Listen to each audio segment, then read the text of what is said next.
Horror कहानियाँ थी। प्रेत, जिंदगी किस वक्त अपना रुख बदल लेगी ये कोई नहीं जानता।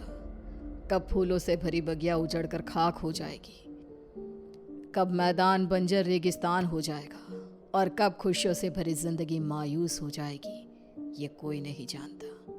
ये कहानी है कनिष्का की, जिसे अंदाजा भी नहीं था कि उसके जीवन का अगला पल उसके लिए क्या लाने वाला था।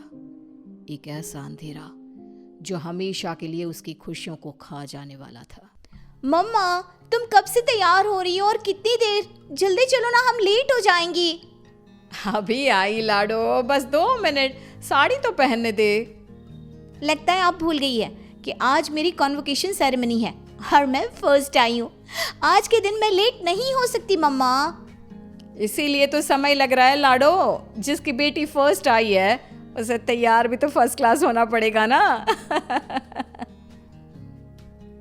कनिष्का बचपन से ही पढ़ाई में बहुत तेज थी। हमेशा फर्स्ट आना, एक्स्ट्रा करिकुलर एक्टिविटीज में पार्टिसिपेट करना और अपने घर वालों का नाम रोशन करना, ये सब उसके लिए आम था। हड़बड़ाते हुए अपनी मम्मी और पापा के साथ कनिष्का अपने कॉन्वोकेशन में चली जाती है।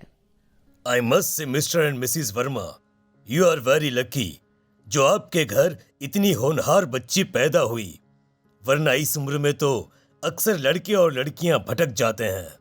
पर कनिष्का दिन रात अपनी पढ़ाई में लगी रही और आज उसने हमारे कॉलेज का नाम पूरे स्टेट में रोशन किया है। स्टेज पर जाकर कनिष्का अपनी डिग्री लेती है। उसके लिए आज का दिन बेहद खुशी का था और वो इस पल को हमेशा के लिए कैद कर लेना चाहती थी। चारों तरफ खुशी का माहौल था। तभी कनिष्का की फ्रेंड्स उसके पास आती हैं। कनिष्का, इस बार तो हमें पार्टी चाहिए। हर बार तू बचकर निकल जाती है। अरे कौन सी मेरी जॉब लग गई है, इतनी भी बड़ी बात नहीं हुई है।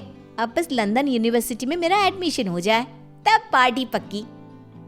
तुम लोग कनिष्का की बातें तो रहने ही दो, मैं दूंगी पार्टी। आफ्टर ऑल कॉलेज की डिग्री मिल गई है मेरी बच्ची को। She is a graduate now. तो आज रात को मेरे घर पर पार्टी रहेगी, तुम सभी को आना है। रात को सभी पार्टी में आते हैं। सभी बच्चे नाच कूद रहे होते हैं। तभी कनिष्का खिड़की पर जाकर बाहर देखती है, जहां सामने के घर की छत पर बैठी एक औरत उसे लगातार घूरे जा रही थी। ये मिस्टर शाह के घर में ये औरत कौन है? वो तो अकेले रहते हैं। तभी वहां कनिष्का की फ्रेंड आ जाती है। तू यहाँ रात को बाहर तारे देख रही है क्या? चल ना, सब कितना एंजॉय कर रहे हैं। कनिष्का नेहा के साथ चली तो जाती है, पर उसे बहुत अजीब महसूस होने लगता है, मानो कोई सदियों पुराना दुख उसकी आत्मा को याद आ गया हो। ये अचानक मुझे रोने का मन क्यों कर रहा है?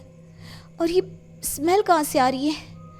मम्मी, मम्मी, लगता है कोई पार्टी में नॉनवेज ले आया है। Are you gone mad, Kanishka? We all know कि तुम्हारी फैमिली वेजिटेरियन है। तो ये सड़ी हुई मछलियों का गंध कहाँ से आ रहा है? क्या मजाक है ये कहकर कनिष्का जोर जोर से चीखने लग जाती है। कनिष्का की आवाज सुनकर गौतम वहां आता है।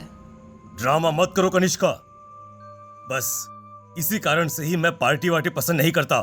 चलो जाओ जाओ अपने कमरे में। सभी अपने अपने घर चले जाते हैं और इसके बाद कनिष्का का बिहेवियर और भी खराब होता जाता है। रात को 3 बजे अचानक उठकर कनिष्का दीवारों से बातें करने लगती है। उसकी आवाज़ सुनकर रीना भागते हुए आती है।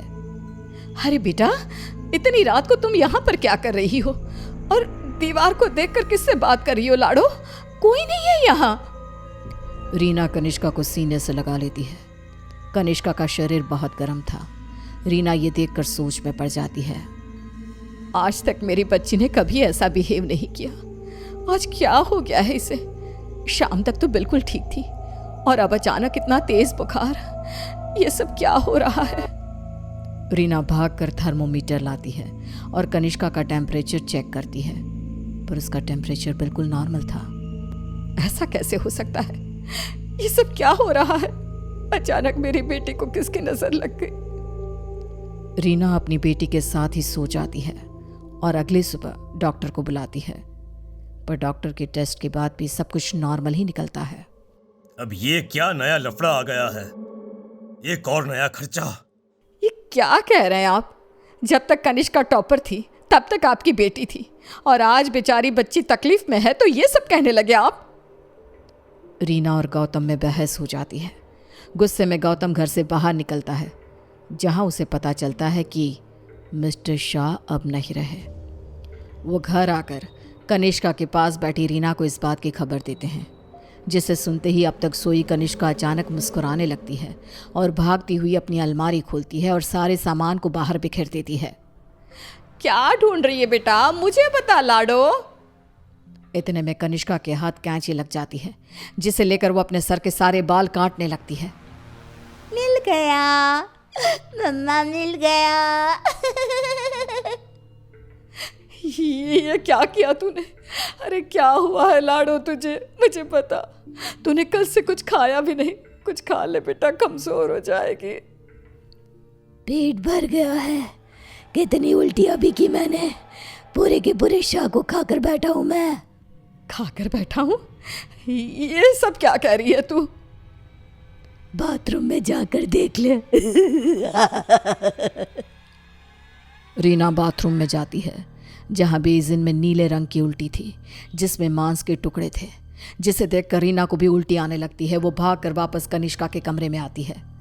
सुनिए जी, हमें जल्द से जल्द कनिष्का को किसी पंडित जी के पास ले जाना होगा। ये कुछ और ही है। आज के जमाने की होकर तुम ये सब क्या कह रही हो? ऐसा कुछ नहीं होता। गौतम अपनी पत्नी की बात को इग्नोर कर देता है। इसी तरह दिन बीतने लगते हैं।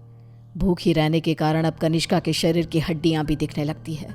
उसकी आंखों के नीचे काले गड्ढे आ चुके थे। अब मैं किसी की नहीं सुनूंगी, बहुत हुआ। रीना अपनी जान पहचान के एक पंडित जी को अपने घर पर लेकर आती है, जो कनिष्का की हालत देखकर ही समझ जाते हैं। बच्ची की हालत बहुत खराब है, इसे मैं नहीं संभाल पाऊंगा। ये मेरे गुरुजी ही कर सकते हैं, जो कुछ ही दिन पहले साधना के लिए हिमालय जा चुके हैं। रीना हर तरफ हाथ पैर मारती है कि कहीं कोई रास्ता दिख जाए। फिर उसे घोस्ट कैचर के बारे में पता चलता है।